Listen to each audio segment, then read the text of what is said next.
boxing tonight, scheduled for 10 rounds. John Wesley Meekins, the man to watch against Muhammad Kawaya. Let's find out more about Meekins now from Al Bernstein. When you think of junior welterweight John Meekins, you think of power. He made Choo Choo Dixon a believer, and he made him one of his 14 knockout victims. This was supposed to be a tougher match for the once-beaten Meekins. But as you'll see, he got Dixon out of there for good in the second round. And the 23-year-old just kept marching along. Surprisingly, Mike Mungin was more pesky in John's last bout. Meekins was a little flat as he continued in a procession of fights that so far has not led him to a world title shot. Mungin clearly lost, but he stayed in there for 10 rounds. Meekins hopes to be more impressive tonight and vault himself into a world title match. And what does John Meekins have to do in this fight other than show up, which is a key? He has to use the left hook, I think, and work the body of Kawaya. For Kawaya, as I said, a decided underdog, his best hope is to pressure Meekins, bully him on the inside, see if he can make something crazy happen. Maybe nail Meekins with something big or press him to get out of his game plan. Here again is Michael Buffer. And now, ladies and gentlemen, from Resorts International Casino Hotel in Atlantic City, New Jersey, Top Rank and Budweiser present the featured bout of the evening. So let's get ready to rumble 10 rounds in the junior welterweight division. The referee for this bout is Paul Venti. Introducing first, fighting out of the red corner, wearing the blue trunks with white trim. He weighs 140 3/4 pounds. Originally from Kampala, Uganda, now living and fighting out of the Big Apple, New York City. His professional record, 11-3 with 5 KOs. Ladies and gentlemen, Muhammad Kawaya. And his opponent fighting out of the blue corner, wearing the white trunks with black trim, he weighs an even 142 pounds. He's from New York City and brings a professional record of 18 victories, only 1 defeat and 2 draws, 14 by KO. Ranked number 4 in the world, introducing John Wesley Meekins.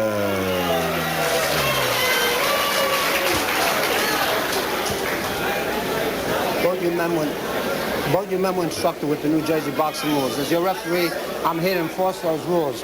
So listen to my commands from time to time. Shake hands now for my fight. Good luck to both of you.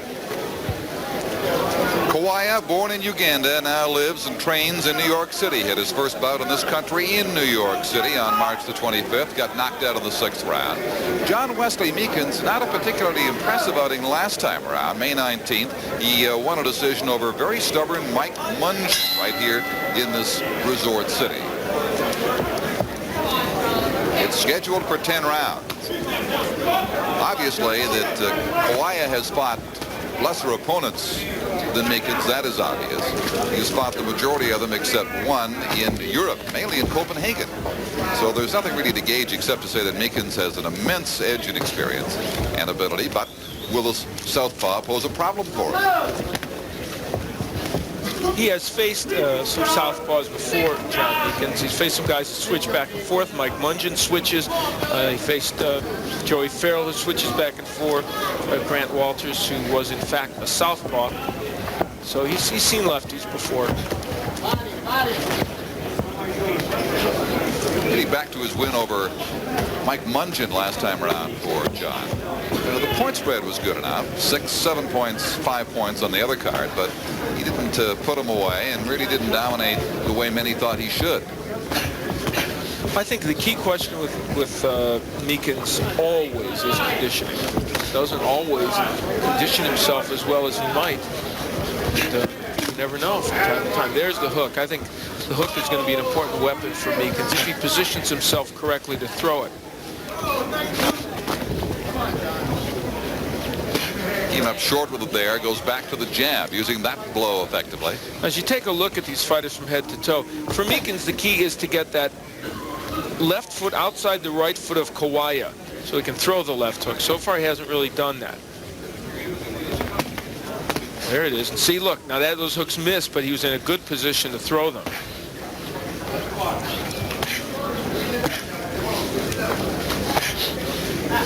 Kawaya 11-3. Meekins 18-1 and 2 draws.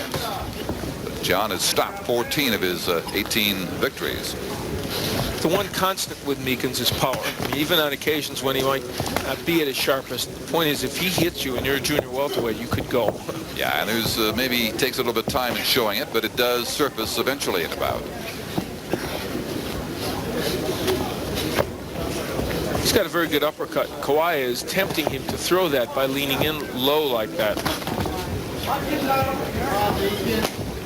They sparred together. Kawaya sparred with him in New York a little while ago. And because of that, Meekins felt Kawaya would try to be very aggressive with him. So far, Muhammad hasn't been able to really get inside that much. There's the hook by Meekins. Well, Muhammad wisely being cautious against this man. There's so many obvious skills to use against him. Just seconds left in the first round. It's the main event, and it's scheduled for 10. Stay with us. We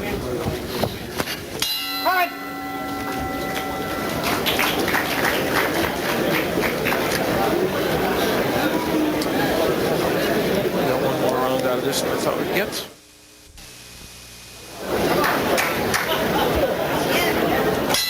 Second round, round 2. Don Chevrier along with Al Bernstein and Dave Bontempo back with you for the second round of the main event. John Wesley Meekins on the left, white trunks against Muhammad Kawaya of Uganda, now fighting out of New York City.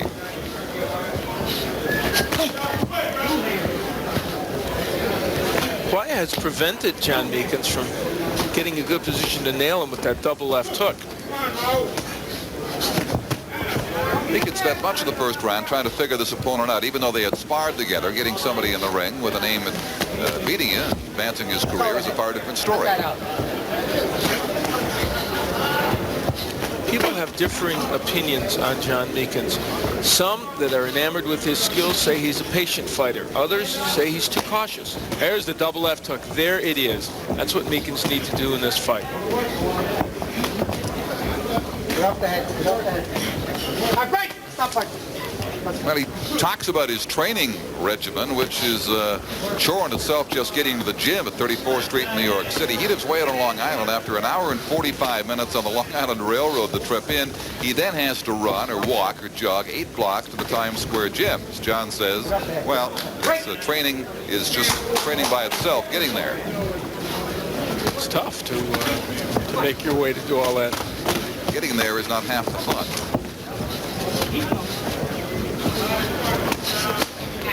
He felt slighted in that he was not chosen to fight Buddy McGirt when Meldrick Taylor was unable to because of the conflict last week in New York, and Howard Davis got the call instead. They made much of the rivalry at Long Island, but of course Meekins lives there too, and the same rivalry would have been intact. But McGirt, if he did avoid it for now, wouldn't be the first to do that. Many have tried to avoid facing John Wesley Meekins. Well, he's a puncher, you know. Who needs to face a puncher? Carol Brazier did, though, and whoa, there, he heard him. Oh, the left drops into his knees. Up again very quickly. But a series of blows have Kawaya in trouble. And that's exactly why somebody defending a championship or approaching one would think twice about fighting Meekins, because the power must be respected. You talked about it, Al. Over 40 seconds for Kawaya to get out of this second round. Good move by Meekins, not letting Kawaya lay on him. And the right hurts Kawaya. He'll be gone very soon now.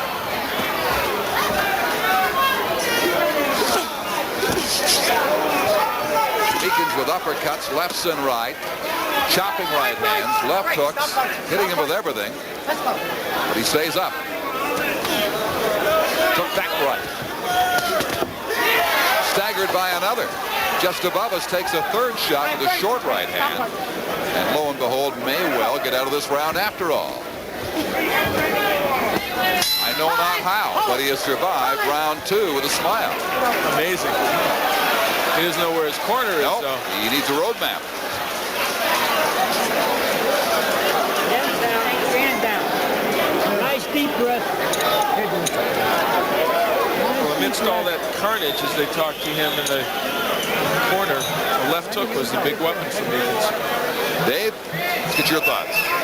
Well, the referee, Paul Venti, creeping closer as the round drew to a close. With 10 seconds to go, the gavel was pounded, letting Venti know the round was near its completion. An experiment tonight, and he got close and made sure that Kawaya could get all the way through.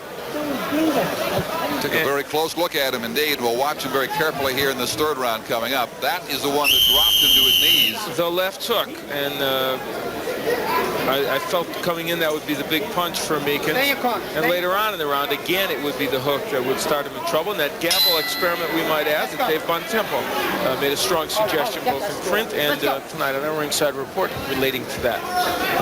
But Kawaya was too busy listening to Leather to be able to hear the gavel, I'm sure.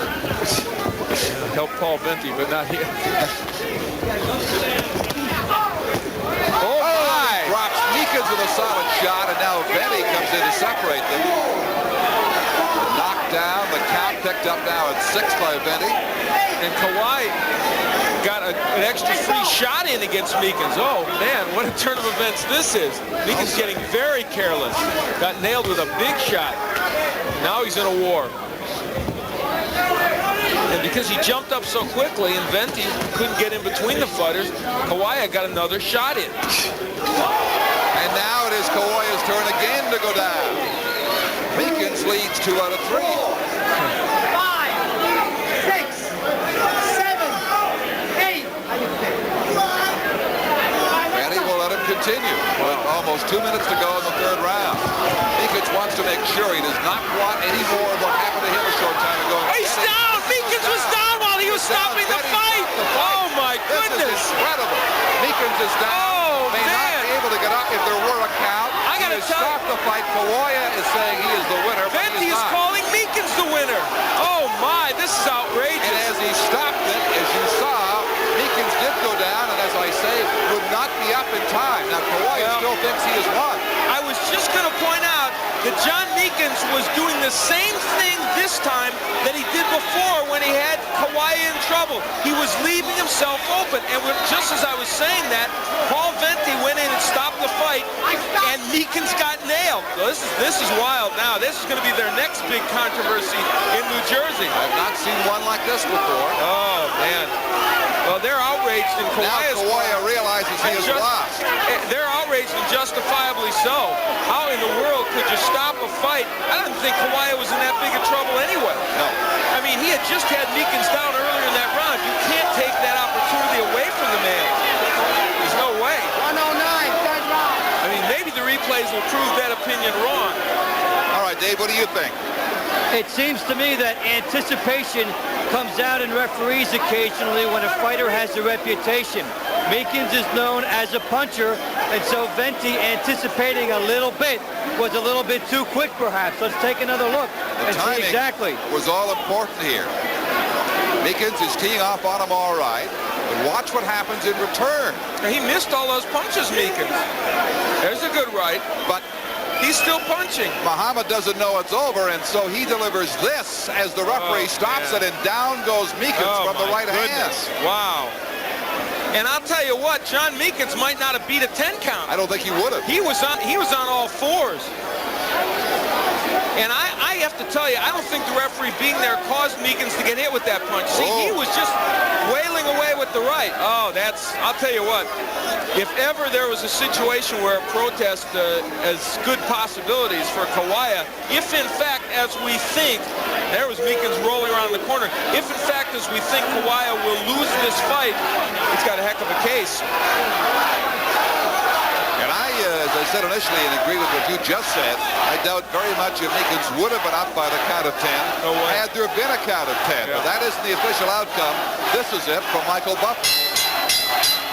Ladies and gentlemen, from Resorts International Casino Hotel here in Atlantic City, New Jersey, referee Paul Venti stopped the bout at 1 minute.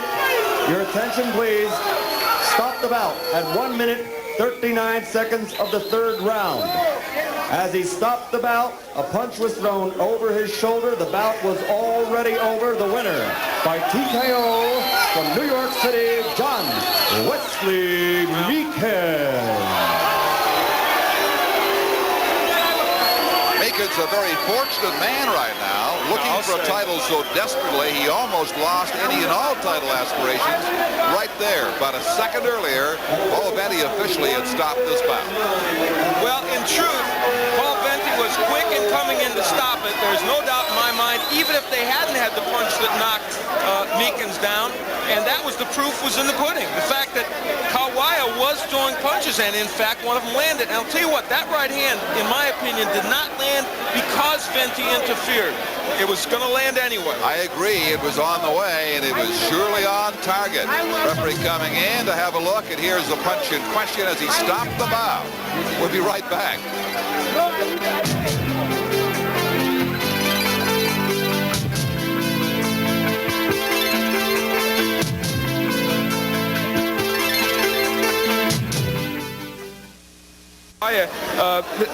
Not a pleasant situation. Okay, you feel very much, I guess, that you won the fight. That's right, I won the fight. I knocked him out. He hit me, then I went to a rope. Then I punched him, and the referee stopped the fight.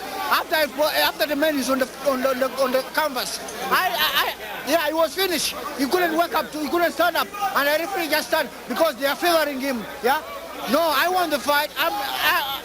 I know because my friend. Okay. I knocked him out, and you know it. All right, let's take a look at it, Muhammad. Look down there at that monitor if you can. Right over there, you're going to see it. Yeah. No, you see, then, no, see, he was still dropping, and the referee came between. See, you see. There's the right hand. Now, let me ask you this. Okay, fine. Let me ask you this now. Were you hurt were you at that point hurt enough that you thought the referee might step in? No, I didn't think that one. Okay. Because the punch was moving. The man was still hitting me. Yeah. You think the punch would have landed if the referee had not stepped in? Even if the referee didn't step in, the punch was landing there. Because Mikkel was already dropped his hand, and then the punch was there. Well, I knocked Mikkel out. Okay. I've already knocked Mikkel out, and I swear, even if there is not much, I knocked Mikkel. Mikkel knows. Okay, that's why Mikkel couldn't. He don't complain nothing. All right, I understand. Very quickly, Pat Versace, what are you going to do about this protest or what? Yes, absolutely, absolutely. Meekins was gone. Yeah, he was on his way down when the referee stepped in. Now you saw it yourself on the tape. Whatever happens, would you like a rematch? I like rematch with Mikkel. Now knock him out. This is guaranteed. Because he's a good fighter. I know he's a good fighter, and I know Mikkel. But you know what? One thing which is we got to go to John Meekins, but you put up a good effort, and I tend to agree with you. You got a case. I want it done much. Okay. And I win Meekins. All right, thank you. Let's get John Meekins in here. He's got a case to be stated too, I'm sure. John, if you could sneak down in here, we'd appreciate it. John, obviously Muhammad Kawaya disturbed about this. A couple of things. You had him hurt, and then you went after him. The first time you went after him, you got a little careless and you got knocked down in that round.